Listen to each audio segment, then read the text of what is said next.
The next game is Glass Bridge. In this game, you'll jump from glass pane to glass pane, each one being 50-50 shot of being either tempered or... This game sucks! I don't know what to tell you, man. You chose first. No, that's not it. For one, I can tell you the difference between these two. It's not rocket science. I've taken a basic forensics class before. It's pretty easy to tell the difference just by your reflections. Also, this glass looks like it actually hold my weight. Like, annealed glass can hold quite a bit of weight. Actually, let me try this. Oh look, I'm standing on this breakable glass. I was just a little bit careful. Wow, look at that. Well, I wonder, what am I gonna do now? Oh yeah, guards. If anyone steps on the wrong piece of glass, shoot them. Wait, what? Player 64 eliminated. Man, Squid Games. This show is... Wait, what am I doing? You already know what the show is. Already knows what Squid Game is. And if you don't, it's not that hard to explain. Basically, poor people play kid game, people get shot. It's pretty simple. Now, personally, I watched Squid Game for the characters and story, meaning I actually like Season 2 more than Season 1. Yeah, before I actually go into the game ranking, I might as well talk about Season 2 for a little bit. With the new season launching a couple weeks ago, I feel like I'm one of the few people who actually liked it. People hated this show, and are they right about it? No.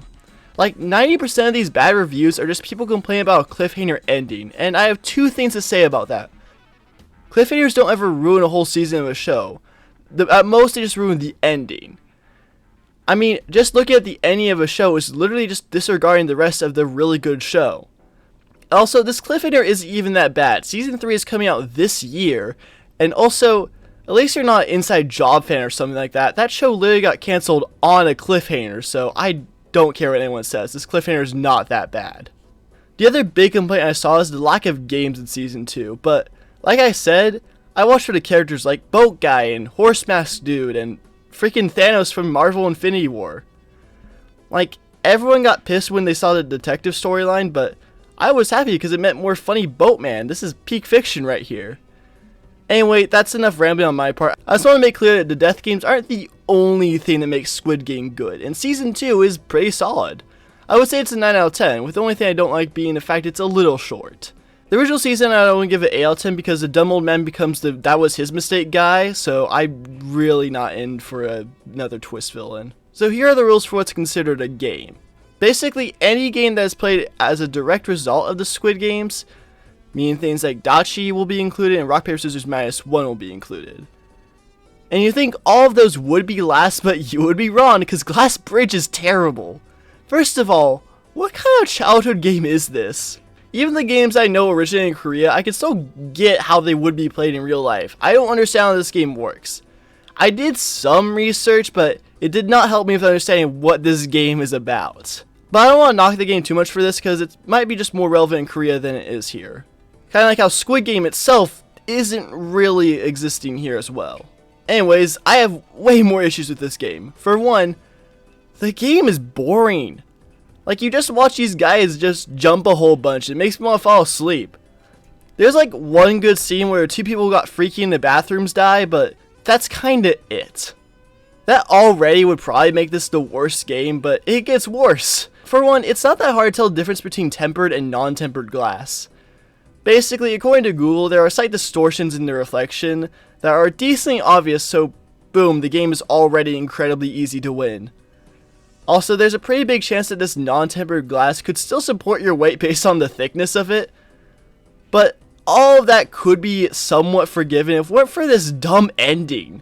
All of the glass is shot and glass shards fly everywhere, and like, one of the contestants dies from this in a bathroom, where the VIPs, the main people who are the reason this show exists in universe, wouldn't be able to watch one of the contestants die, which is the whole reason why they watched the show. The only reason this happens in the show is because it gives us, the viewer, a nice camera shot. But if you think about this shot for more than 5 seconds, the whole scene falls apart. Kind of like the ending of Season 1. Ooh, who said that? Next up, we have the other really boring game, the special game, the one where everyone just kills each other for 5 minutes. It's boring. Nothing really happens, and the old man just complains and it's over. But I'd rather be bored than annoyed, so yeah, it goes here. Also, if the old man twist wasn't completely out of nowhere and a complete failure of writing, this also would have just given it completely away, if the twist was reasonable in any way. If you want to hear more about why the old man twist in Squid Game just doesn't work, I recommend watching Shay Fearless's video on it. It's a really good video that really dissects why this ending reveal just doesn't work. Anyways, next is Dachi. Now, some of you already think that this game should not rank above other games due to the fact that no one dies, but I think this game is cool. For one, I really like the recruiter character. I mean, he's just so cool. I sure hope he doesn't die via Russian roulette, damn it. He's just so creepy yet so charming. It also serves as really good foreshadowing for the next games, by the way he says you can pay with your body.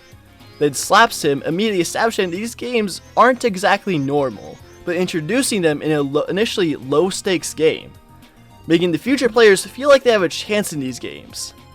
It's just super clever, and again, I like this guy, he's so silly. I sure hope he doesn't die via Russian roulette.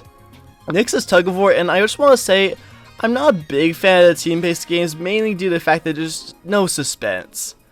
Basically, if there's a team with Gi-hun on it, the main character, oh, would you look at that team wins. It leads to there being basically no suspense. Also, the strategy the old man suggests is total BS. I've tried it, it does not work. Like, if you lean back, you just lose balance and you can't drive the team forward. But to be fair, they're probably going to win no matter what since the old man was on their team and he can't die because of the stupid twist, so the whole game is just kind of pointless because of the dumb twist. But yeah, the whole game is just pretty boring, so I don't really care. Especially since we only really care about one round of this game. We do see other teams play, but the only team you really care about to see is the team with Gi-hun on it, so you really don't get a whole lot of this game. Next is Rock Paper Scissors -1, and it's a great reintroduction to Season 2 of Squid Game. It took my dumbass a solid second to figure out what the flip they were playing, but now I understand how it plays, and it's a beautifully intense game with my favorite character, the recruiter. This game is intense, and it would have been a bit lower if it weren't for the ending. The way the boss of this one guy doesn't bring his hands back, effectively saving this one guy, is just really cool, and makes for one of the most memorable moments and heartbreaking ones in the series. Good stuff. Going back to Season 1, we have the Squid Game itself. And looking at how people rank these games, man, people must hate my opinions. I like this final battle between Gi-hun and Murder Glasses guy. It was really emotional, and yeah, I cried. It really shows us the players get turned into vicious animals due to the game not being even played at all and just becoming a vicious bloodbath. I love it. And man, the part where Gi-hun tries to stop the game and Murder Glasses guy kills himself to stop Gi-hun from being an idiot. God, this is some good stuff. I know I'd probably rank this higher than you would, but I don't really care. I love this scene. Now, I know I said I didn't like team games that much, but if they were going to make a team game, the pentathlon minigame is probably the best way they could have done it. Even though I never played any of these individual games they play, I feel like we played a similar setup to all of these games in various PE classes. And it made this game really easy to learn and understand the idea of it. And getting to watch 5 different mini Squid games is just a cool idea. It does fall into the team issue, but it is better than Tug of War since we get 2 main character teams, so you have more to watch. The music is also very fun in the way it makes you forget that, oh yeah, people are getting shot. But hey, just for fun, let's make all the mini games here, why not? Dachi gets last because we already saw Dachi, boo. The throwing stone one is fine, it's just a dude perfect trick shot, I don't really care.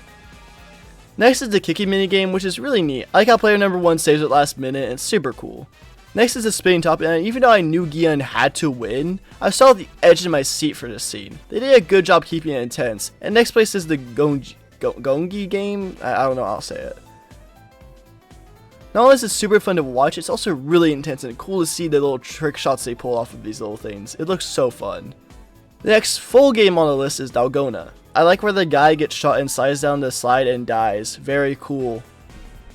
The game is just pretty intense. It's fun seeing all the strategies unfold and see how the beginnings of Murder Glasses Man get started. Like, he knew the game and he still told Gi-hun to go for the umbrella. So cool. Also, how did the girl who got freaky in the bathroom still win despite using the lighter? Wouldn't the guards have either smelled it or saw the burn marks on the candy? Oh well, it's still a great game. Next is the game that I definitely know I should not have ranked this high, but like, come on, it's the other game with the recruiter guy. I have to. Russian Roulette is not based off a childhood game, but if you did play this as a child, which in that case, You probably shouldn't have done that, but congrats on winning. The part where Gian turns the recruiter's words against him is so damn cool. And the way the recruiter just accepts his face with a smile, showing that even in his foul moments, he was always in it for the love of the game. Damn, such a beautiful scene, and the music, this scene rocks. Anyways, next is the only game that appears in both of the titular games of Squid, being Red Light, Green Light. I thought about ranking both versions of the game separately, but they'd be around the same spot anyways. The best part of both is the music, and they are both some of the most memorable parts of each respective season. And the way it clues you into each of the players' core personality traits through this first game is so clever. And despite being the same game, Season 2 has a very different approach with it. It still does the same thing introducing to the characters, but Gian trying to save everything, only for freaking the GOAT Thanos to mess everything up. I love this guy. Bro takes drugs and becomes the most fun character on the show. And I didn't cry during the most of Season 2, but I got pretty darn close when he died. I mean, this guy died via a utensil because of a YouTuber. This is why I hate YouTubers. Wait, Keith, aren't you a YouTuber? I'm dead! And the rap remix of Fly Me to the Moon is just so damn funny. It's just, this is some good stuff. The part where Gian goes back for that one guy only for him to be shot, this is some good stuff. The next two are basically neck and neck, and at one point I did have number 2 ranked above the first one, but I think this one's just a little bit worse. After divorcing the number 1 spot from the ending of the show, I decided I like that one slightly more, but I still love this merry-go-round minigame. Despite this being a game I never heard of, I can still imagine how it would be played in real life, and this more extravagant Squid Game version is still really cool to see. This game tears at your heartstrings back and forth, with the mother and son getting separated at one point, the part where the friend of the trans girl gets shot. Just some good stuff. And also, Thanos dancing and having the time of his life is just always a blast, but man, I have to talk about player number 1. With us already knowing that he is the frontman, it's so interesting how he genuinely helps Gihan and his friends. This scene is really interesting for a couple of reasons. This being last round, it'd be easy to fake the frontman's death and just kill the other two, but that would also mean that that Gihan's friend would die. So, number 1 probably did this, kill that one guy just to save Gihan's friend. It makes you wonder why he decided to do that. There might be some good to him after all. It's genuinely so interesting. I can't wait to see what they do with this guy in the future. And the best Squid Game is Marbles. I really don't know what to say here. The scene is just so emotional. Divorced from the dumb ending, of course. I like how Murder Man kills Rock Guy, that's so cool. The two girls make for a really heartbreaking story, and the emotional core of the story is Gi-hoon and the old man. Man, this scene always makes me cry, divorced from the ending. And even though when it's not divorced from the ending, I still feel like it's really sad. Even knowing that he never died, this scene is still so beautiful. And that's my ranking for Squid Game. Season 3 is coming out soon, and it will probably get 3 more games. The next one will probably be Jump Rope because there's like 2 of these doll things and they could be holding a rope, and when you get hit, you get shot. It's pretty simple. The next game will probably be some kind of race, judging by that one teaser trailer we got. And the final game will definitely be Squid Game again. I mean, the show is literally called Squid Game. It just wouldn't feel right if it wasn't. There is one game that I think would be really cool to see, and that's Tag. Basically, at the start of the game, you'd be either it or not it. And if you're still it by the end of 3 minutes, you get shot. And this continues for like 3 rounds or so. I think that'd be really fun to see.